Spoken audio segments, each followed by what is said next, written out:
That's right. I walked right into that office. This is what I did, and I reached across that desk and I grabbed him by... Wayne's World 1992 is more than just a comedy classic.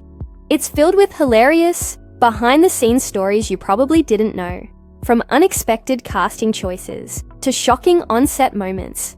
Stick around for 20 weird facts that will make you see this film in a whole new way. 1. Mike Myers' iconic performance was almost very different. Mike Myers' portrayal of Wayne Campbell is iconic, but it almost didn't happen. Originally, the character was written with a completely different comedic style. The role was first considered for another actor, but Myers' vision for Wayne, combining a love of rock and roll with nerdy charm, brought something new to the table. Initially, Myers played Wayne more like a traditional, goofy character, but as the script evolved, he added his own improvisations. Myers brought his love for music and pop culture into the character, which led to the creation of the memorable catchphrase, "Party on, Wayne."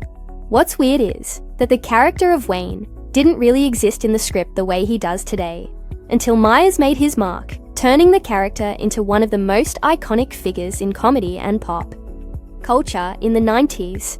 2. The film was based on a SNL sketch. Before it became a full-length feature film, Wayne's World started as a popular sketch on Saturday Night Live. Mike Myers and Dana Carvey first performed their now iconic characters, Wayne and Garth, on SNL in 1988. The sketch was a huge hit, quickly becoming one of the most beloved, recurring sketches of the time. What's weird is that the film adaptation was originally seen as a risky move. The film wasn't expected to translate well from a 5-minute sketch to a feature-length film, especially considering the unpredictable nature of SNL sketches. But after the overwhelming popularity of the SNL sketches, the decision to expand it into a movie paid off. The film was a massive box office hit, turning Wayne and Garth into household names and making the movie one of the most memorable comedies of the 90s. Dana Carvey and Mike Myers almost didn't get along.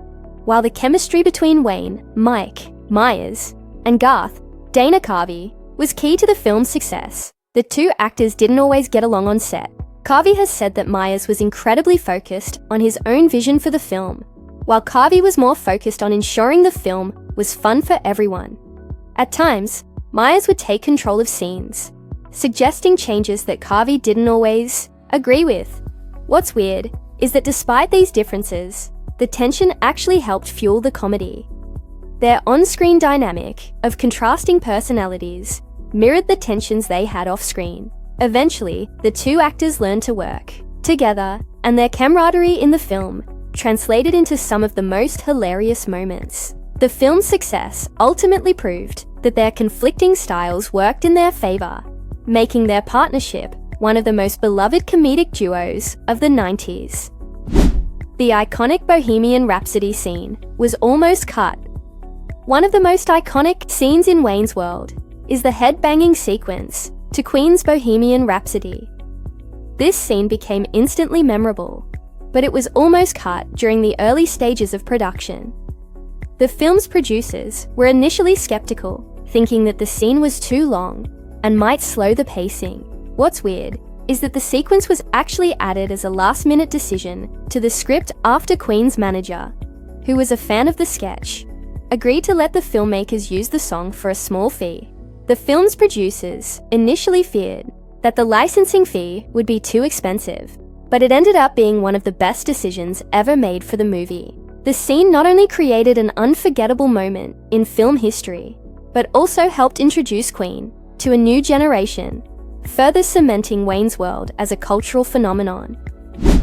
Garth's glasses were originally not part of the costume. Dana Carvey's portrayal of Garth Algar is one of the film's standout comedic performances. However, Garth's signature glasses weren't initially a part of the costume design. Carvey, who is known for his physical comedy and eccentric character work, was originally supposed to wear simpler glasses or none at all. However, Carvey's natural comedic sensibilities kicked in, and he decided to add the oversized quirky glasses himself. What's weird is that the glasses instantly became one of Garth's most defining features, transforming him into an iconic character. The art glasses were so memorable that they became a symbol of Garth's nerdy, lovable personality. Without them, Garth's character might not have had the same appeal, and the visual look of the character would have been drastically different.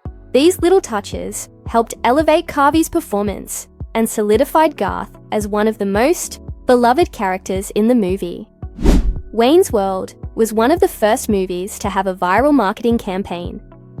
Before social media made viral marketing a standard tactic, Wayne's World used grassroots promotional techniques that played a huge role in its success. The film's marketing team launched a campaign that included radio contests, merchandise, and even a promotional tie-in with fast food chains. What's weird is that Wayne's World became one of the first films to use its characters as a brand, turning Wayne and Garth into pop culture figures outside the movie. The "Party on Wayne" and "Schwing" catchphrases were used in marketing, which only increased the film's visibility.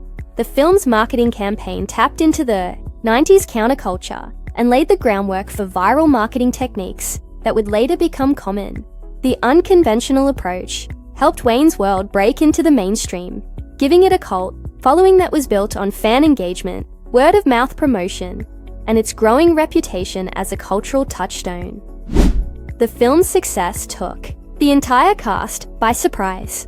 While Wayne's World had a loyal fan base from the start, the scale of its success surprised everyone involved. The movie became a major hit, grossing over $180 million worldwide, far exceeding its modest production budget of just $20 million. What's weird is that neither Mike Myers nor Dana Carvey expected the film to be such a massive success. The movie was based on a sketch, and while it had a strong cult following, no one could have predicted the way it would resonate with audiences on a larger scale.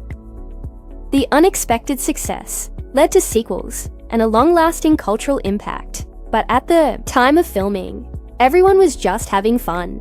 The cast and crew were shocked by the overwhelming response, and it became one of the biggest sleeper hits of the 90s.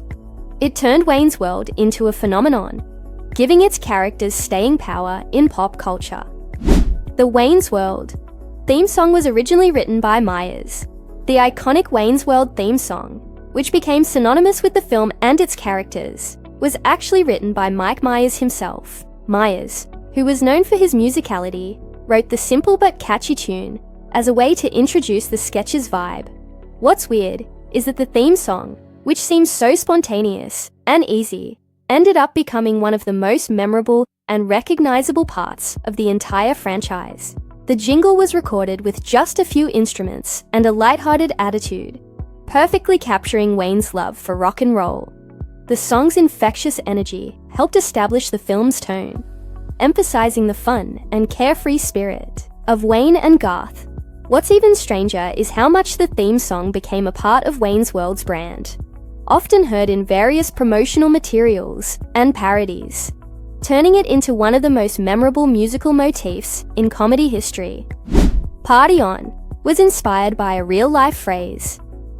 The iconic "Party on Wayne" and "Party on Garth" catchphrases weren't completely invented for the movie. In fact, the phrase was inspired by a real-life term used by the cast. Myers and Carvey were often heard using the expression in casual conversation, and it was a term they had adopted from their own teenage years. What's weird is that the phrase, which originally had no significant meaning other than to express excitement, became one of the most popular catchphrases from the movie. The catchphrase quickly spread beyond the movie, becoming a staple of early 90s slang. It was used in advertising, pop culture, and even in other movies and TV shows. What started as an offhand phrase became one of the most recognizable and enduring aspects of Wayne's World, making it a phrase that continues to evoke memories of the movie's infectious enthusiasm and high-energy fun. The film's impact on rock music was huge. Wayne's World wasn't just a cultural milestone for comedy. It also had a lasting impact on the music industry, especially rock music. The film's inclusion of songs like Queen's Bohemian Rhapsody and Aerosmith's Dude, Looks Like a Lady helped introduce these songs to a new generation. What's weird is that Wayne's World essentially revitalized Queen's popularity in the US in the early 90s, decades after their initial success. The Bohemian Rhapsody scene became one of the most memorable moments in movie history, and a turning point for the band's legacy in American pop culture. Similarly, other rock bands saw an uptick in popularity after being featured in the movie. The movie was able to blend rock music with comedy in such a seamless way that it brought an entire era of music back into the mainstream, giving it new life and a renewed audience. 11. Garth's Schwing was improvised. Dana Carvey's portrayal of Garth Algar wouldn't be complete without his catchphrase, Schwing. It became one of the most quoted phrases from the movie. What's weird is that Schwing was completely improvised by Carvey. The word came out during a rehearsal, and director Penelope Spheris loved it so much that they decided to keep it in the film. The phrase perfectly encapsulated Garth's enthusiastic and awkward personality. Schwing became an instant cultural phenomenon, widely adopted by fans, and even parodied on TV shows and in other films. What's even stranger is that it wasn't part of the original script. Carvey's improvisation helped define Garth's quirky charm, making it a defining part of his character and contributing to the film's lasting pop culture legacy. The I'm Not Worthy moment was inspired by classic rock stars. Wayne and Garth's iconic I'm Not Worthy moment, where they kneel in front of rock stars and celebrities, wasn't just for comedic effect. It was inspired by real-life moments with rock musicians and the way fans would idolize their heroes. Mike Myers and Dana Carvey based the exaggerated gestures on their own experiences, attending concerts, and meeting celebrities. What's weird is that the idea of groveling before someone as an act of admiration became a central gag in Wayne's World and helped set the tone for the movie. The exaggerated reverence they showed their rock idols, such as Alice Cooper and others, was not only funny, but also a satire of fan culture and the way rock music was revered during the late 80s and early 90s. The moment turned into one of the film's most quoted scenes, symbolizing the characters' unbridled enthusiasm. Wayne's World was shot in just 33 days. Wayne's World was shot in a surprisingly short 33 days, considering its ambitious comedic sequences, rock music, references, and special effects. The tight shooting schedule was partially due to budget constraints and a focus on keeping the movie fast-paced. The cast and crew had to move quickly to keep up with the rapid shooting days, with many scenes being improvised or shot without extensive rehearsals. What's weird is how this rushed production schedule didn't impact the quality of the film. Instead, the quick turnaround contributed to the film's frantic energy and spontaneity, especially in scenes with Wayne and Garth's unpredictable antics.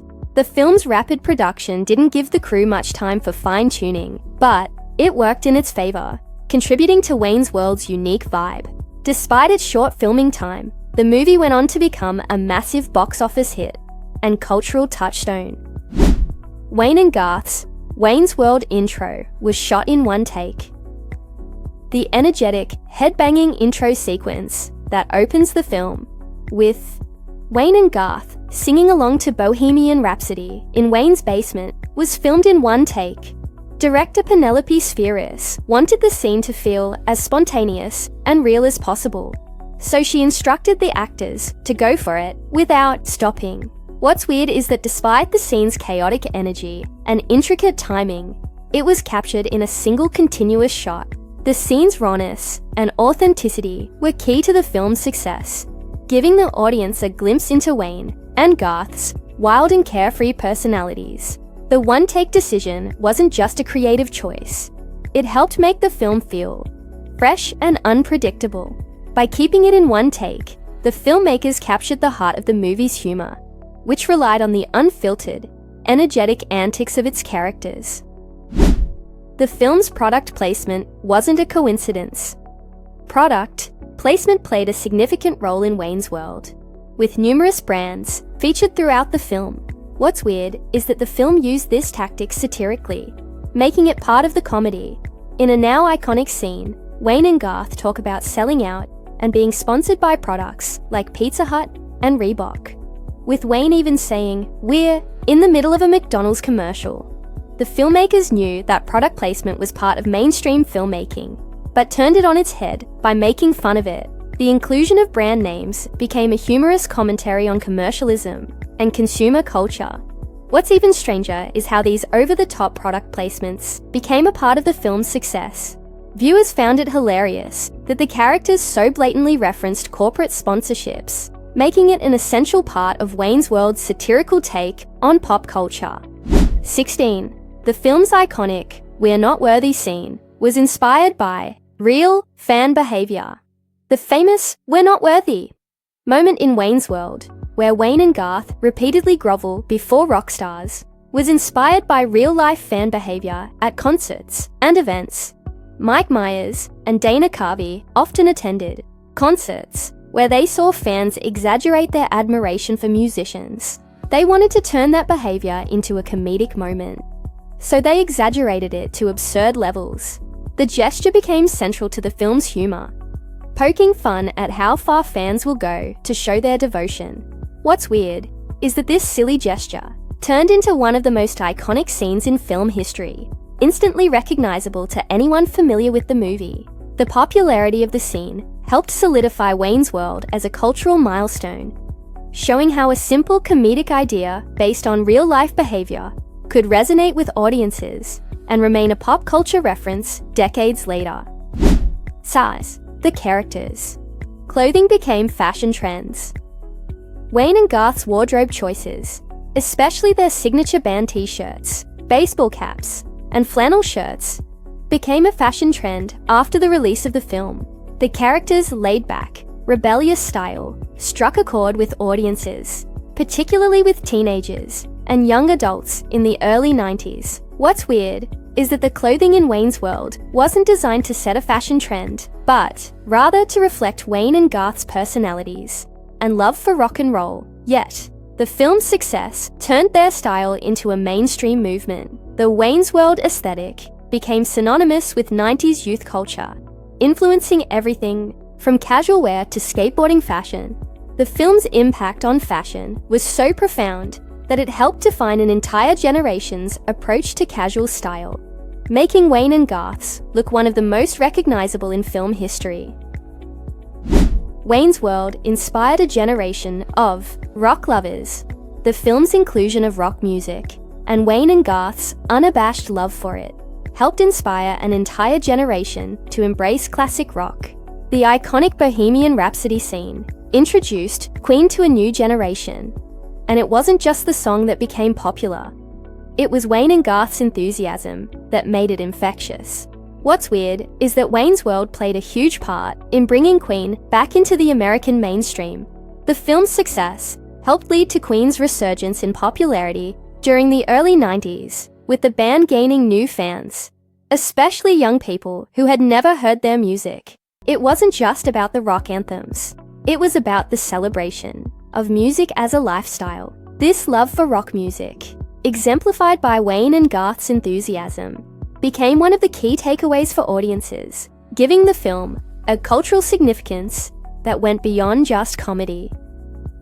Mike Myers almost didn't appear in the movie's sequel. Despite the massive success of Wayne's World, Mike Myers wasn't initially enthusiastic about reprising his role as Wayne Campbell in the 1993 sequel, Wayne's World 2. Myers had reservations about returning to the character, feeling like it might not live up to the first film. He was also concerned that the sequel would become just a cash grab. What's weird is that Myers' initial reluctance made the production of the sequel a bit uncertain, but eventually the filmmakers convinced him to return. His decision to reprise the role ended up being a great move, as Wayne's World 2 still became a successful follow-up, although it didn't quite have the same cultural impact as the first film. It still garnered a loyal fan base, and Wayne and Garth's antics continued to resonate with audiences who were eager for more of their unique brand of humor. 20. Wayne's World is one of the most quoted movies of all time. Wayne's World has earned its place as one of the most quoted movies in pop culture, with lines like "Party on Wayne" and "Schwing" becoming part of the fabric of 90s youth culture. What's weird is that these catchphrases, along with Wayne and Garth's various antics, still get referenced today. The film's impact on language and comedy is significant, with numerous TV shows, movies, and even everyday conversations incorporating quotes from the film. The film's humor, which often blends absurdity with relatable pop culture references, has made it a lasting part of comedic cinema. What's even stranger is that while many comedic films fade from memory, Wayne's World continues to influence a new generation, proving that some of the best comedy isn't just about laughs. It's about creating memorable moments that stay with audiences for years.